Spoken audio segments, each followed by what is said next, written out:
Papakita ko sa inyo mga tol yung aking ginawa na pag-compose. Ito ang aking ginawang compose. Dayami ng palay, nilagyan ko ng apog, asukal,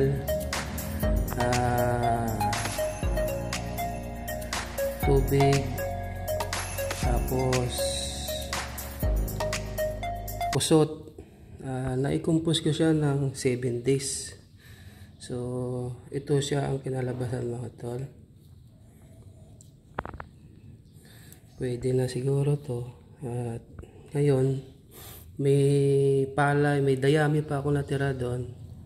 So sunugin ko at ang kanyang abo ihalo ko rito kasi nakapagbabawas daw yung abo ng pala, yung dayaming abo niya nakapagbawas daw ng acidity ng compost. So may pera na ako, magiging business natin to, yung pagkakabot Yan pala ang aking susunugin. Ang kanyang abo kukunin ko at ihalo ko sa ating decompose kasi yung kanyang abo nakapagpababa daw acidity ng decompose. Sana pala rin tayo at naging makuha natin yung tamang procedure. Ito ang ating dayami ng palay. Susunugin natin at ang kanyang abo ay ihalo natin sa ating decompose para mabawasan ang acidity ng ating decompose na pagtataniman ng ating kabuti. So mga tol, nagawa na natin yung pagsunog sa dayami ng palay. Nakuha na natin yung abo. Ito na yung abo ng dayami ng palay. Gagamitin natin to sa decompose nating substrate ng ating pagtatamla ng binhi ng kabuti. Sabi kasi ng mga eksperto, itong abo ng dayami ng palay nakakapagbawas o kukontrol niya yung acidity ng lupa at ng decompose. Kaya ihalo natin to para makontrol niya o mapababa niya yung acidity ng ating substrate. Kasi hindi angkop yung kabuti sa mataas na acidity ng substrate. So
mga tol, papakita ko na sa inyo yung aking pinatubo na mushroom. 1 buwan talaga siya bago mag-amag. Malapit na siya mag-ramified. 100 pieces na tol, pakita ko sa inyo. Ito yung ginawa ko dati nung karang 1 buwan. I-update ko kayo. Ito mga tol, ito na siya ngayon. Malapit na siya mag-ramify. Bali mag-iisang buwan ito sa October 30. September 30 ko kasi itong nilagyan ng binhi, kaya isang buwan talaga ito. Kasi tingnan nyo, ano pa siya, maputi-puti na talaga.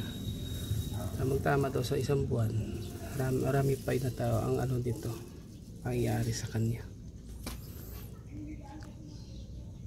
Update ko kayo mga tol sa aking maliit na mushroom, oyster mushroom ito, brown.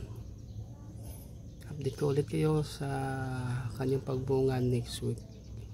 Salamat mga tol. Naway bumunga ng marami.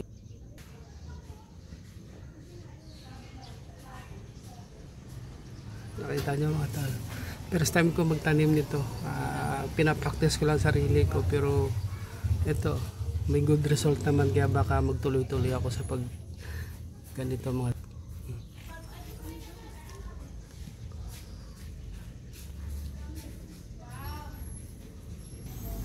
Update ko kayo sa October 30, isang buwan. Bye bye. Mga tol, update ko kayo sa aking tinanim na mushroom brown, oyster mushroom na tinanim ko noong September 30. Mag-iisang buwan na siya ngayon, ng October 30 nito. Pero 2 days before, bago mag Atarainta, may tumubo na sa aking kabuti mga tol. Ay ako'y natutuwa, at sa aking pagtatanim, pagtsatsaga, mayroon tumubo sa aking pinaghirapan mga tol. First time natin magpatubo ng kabuti na ganito, at ako'y natutuwa. At ang ganda ng kanyang tubo. At papakita ko sa inyo ang aking growth na maliit lang, improvise. Eto, sa puno siya ng langka. At papakita ko sa inyo tol yung aking mga fruiting bag.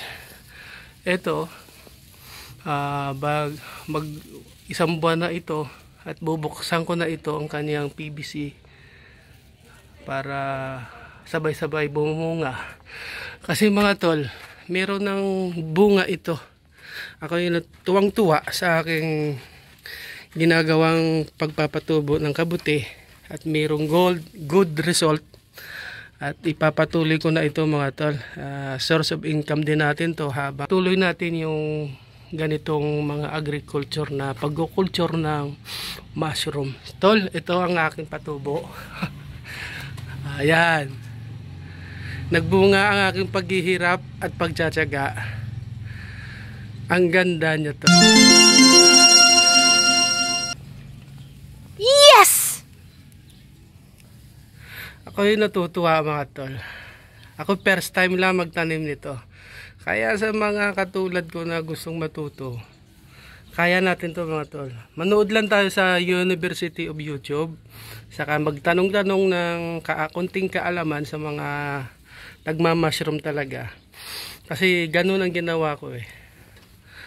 Ang ganda mga tol. Ang substrate ko dito, darak, agri-lime, apog, brown sugar, saka harina, dayami, kusot, tapos nilagyan ko totol ng rice straw ash, yung abo ng dayami. Mga 1 kilo nilagay ko dito tol. Maganda pala.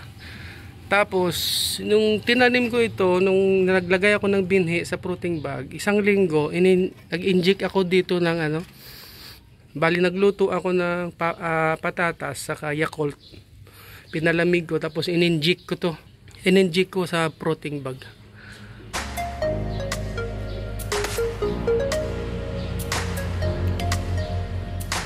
Ako'y masaya sa akin na nakikita mga to. Dahil tayo first time lang sa paggawa ng ganito. Wish ko sa aking fruiting bag mamunga na marami. Sa awa ng Diyos, magkakaroon tayo ng source of income. Hindi mga kula po, andito tayo ngayon sa aking small growing house ng mushroom. Kaya tayo nakamas kasi yung mushroom natin tumutubo na mga kulapo. Ipapakita ko sa inyo yung aking mushroom. Comment down below na lang po, kaya bigyan nyo po ako ng advice sa inyo makikita sa bunga ng aking mushroom. Ito siya mga kulapo. Yan, lumalabas na. Tapos meron din itong ganyan. Tapos meron din ganyan mga kulapo. Bakit gano'n? Dahil ba sa PVC? Ayan, may bunga na mga kulapo ang aking mushroom.